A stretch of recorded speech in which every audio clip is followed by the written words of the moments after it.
Your mama dead as fuck. Go dig her up. Go dig her up. Say something about my mama. Your mama dead as fuck. You start talking about people's deceased parents. 5 years ago, this was just a Versus challenge. Now it's a war that could end with a documentary powerful enough to erase a legacy.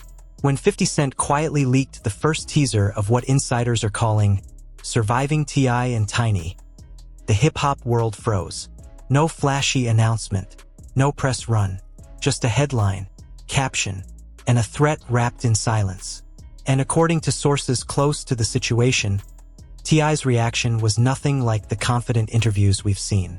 They say he was stunned, angry, then shaken, because this wasn't a diss track. This was something permanent. To understand how we got here, you have to go back to when T.I. was untouchable.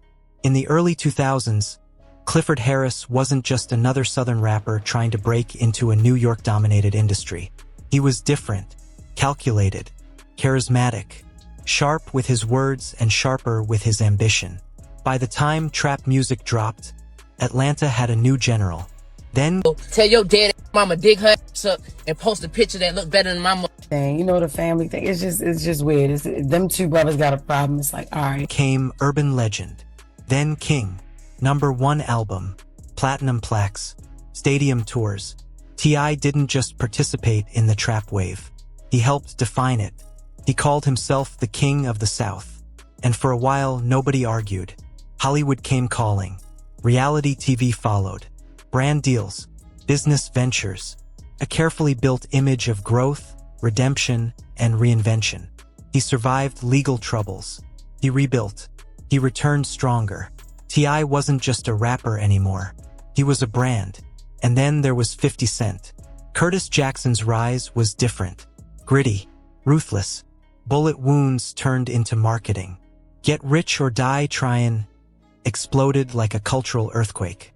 He built G-Unit into a machine. He mastered controversy.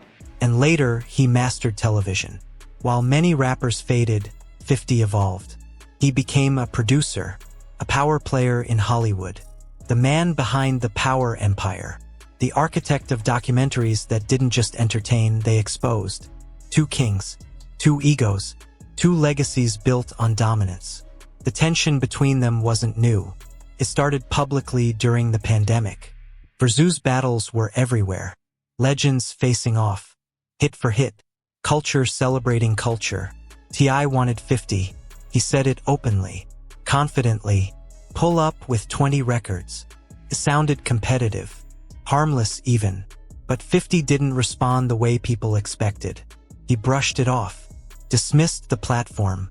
Acted uninterested. And that silence? It lingered. Years passed. The challenge faded from headlines. But pride has a long memory. Then February 2026 happened. T.I. reignited it. Interviews, podcasts, subtle jabs. He claimed 50 showed interest privately but dodged publicly. That's when 50 shifted the battlefield. Instead of talking music, he posted a clip implying T.I. had cooperated with authorities years ago. A snitch narrative. In hip-hop, that word is radioactive. The tone changed instantly. T.I. fired back. Not with hesitation. With fury. He questioned 50's own history. Old paperwork surfaced. Allegations. Counter-allegations. And then it got personal. 50 posted images of T.I.'s wife, Tiny. Mocking. Provoking. That's when T.I.'s son, King Harris, stepped in. Young. Emotional. Protective. King didn't hold back. He ranted. He dropped diss tracks. He posted what he claimed were federal documents suggesting 50 once cooperated with investigators. Then he wore a shirt featuring 50 Cent's late mother. Even longtime hip-hop observers winced. Because once family, especially a deceased parent, enters the chat, there's no clean exit. T.I., publicly proud of his son's loyalty, privately admitted it went too far. He said the shirt was the line. He told King to chill. But by then, the internet had already seen everything. And 50 Cent? He went quiet. Not retreating. Calculating. This is where things shift from rap beef to something far more dangerous. On March 5th, 50 posted a headline. He was developing a documentary revisiting past sexual assault allegations against T.I. and Tiny. Allegations the couple has consistently denied. Many dismissed in court. No criminal convictions. But documentaries don't operate like courtrooms. They operate in the court of public opinion. And 50 has experience there. His previous docuseries about another major hip-hop mogul was widely credited with accelerating that figure's public downfall. It streamed globally, sparked debates. It reshaped narratives. So when 50 hinted at doing the same playbook here, people believed him. The title alone, Surviving T.I. and Tiny, felt intentional, designed to echo cultural moments that changed careers forever. Suddenly, this wasn't about Versus. This wasn't about bars. This was about reputation. Sources claim that when T.I. saw the post, his inner circle scrambled. Calls were made. Advisors looped in. Crisis PR whispered about optics and timelines. Because here's the part people don't understand. An album can recover from controversy. A documentary lives forever. It gets recommended by algorithms. It trends again years later. It becomes the first thing new fans see when they Google your name. T.I. was preparing to release what he called his final album. A retirement statement. A victory lap titled Kill the King. Instead, headlines shifted to allegations from over a decade ago. 50 didn't drop a diss record. He dropped a possibility. And sometimes the threat is louder than the action. Publicly, T.I. stood tall. He said he wasn't afraid. He dared 50 to go doc for doc. He framed it as competition, as defense. His single climbed charts.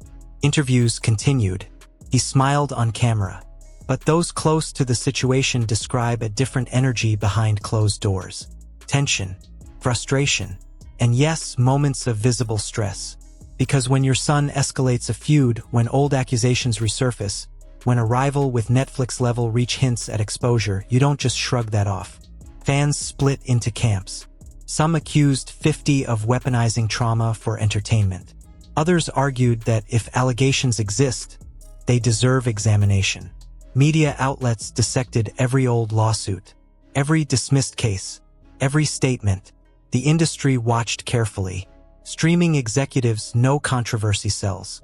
Radio programmers know audiences are curious. Sponsors, however, are less forgiving. That's the tightrope. If 50 follows through, T.I. faces a media storm bigger than any rap battle. If 50 is bluffing, then it's psychological warfare at a master level. And what about King? After weeks of explosive posts, he grew quieter. Some say he realized the scale of what they were up against. Others say his father stepped in firmly. Either way, the temperature shifted. Because here's the truth about power in 2026. It's not just about who raps better. It's about who controls distribution. 50 Cent built an empire outside the booth. Television studios, production deals, streaming relationships. He understands narrative control. T.I. built influence through music, culture, and Southern legacy. Two different kinds of power, now colliding. If the documentary materializes, it won't just revisit allegations. It will frame them, interview voices, reconstruct timelines, add music, add tension. That's what makes it dangerous. Tells a story, and stories shape memory more than facts alone. But there's another possibility. What if this is all strategy? What if 50 knows the mere idea of the documentary causes maximum disruption during T.I.'s album rollout? What if silence is the real weapon? Because as weeks pass, no official trailer has surfaced. No confirmed platform, just speculation, screenshots, deleted posts. Meanwhile, T.I.'s music streams climb. Controversy fuels curiosity. Curiosity fuels clicks. Clicks fuel charts. So who's really winning? That depends on what happens next. If 50 presses play on that documentary, this feud leaves Instagram forever.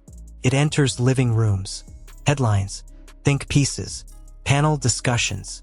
If he doesn't, then this becomes one of the most elaborate psychological plays in hip-hop history.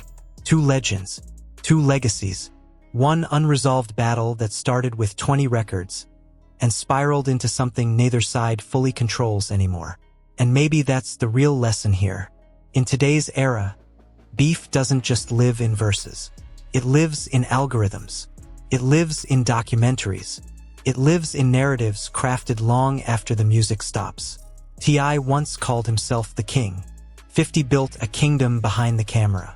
Now the question isn't who has more hits, it's who controls the final edit. Because in this war, the most powerful weapon isn't a diss track. It's the story that survives.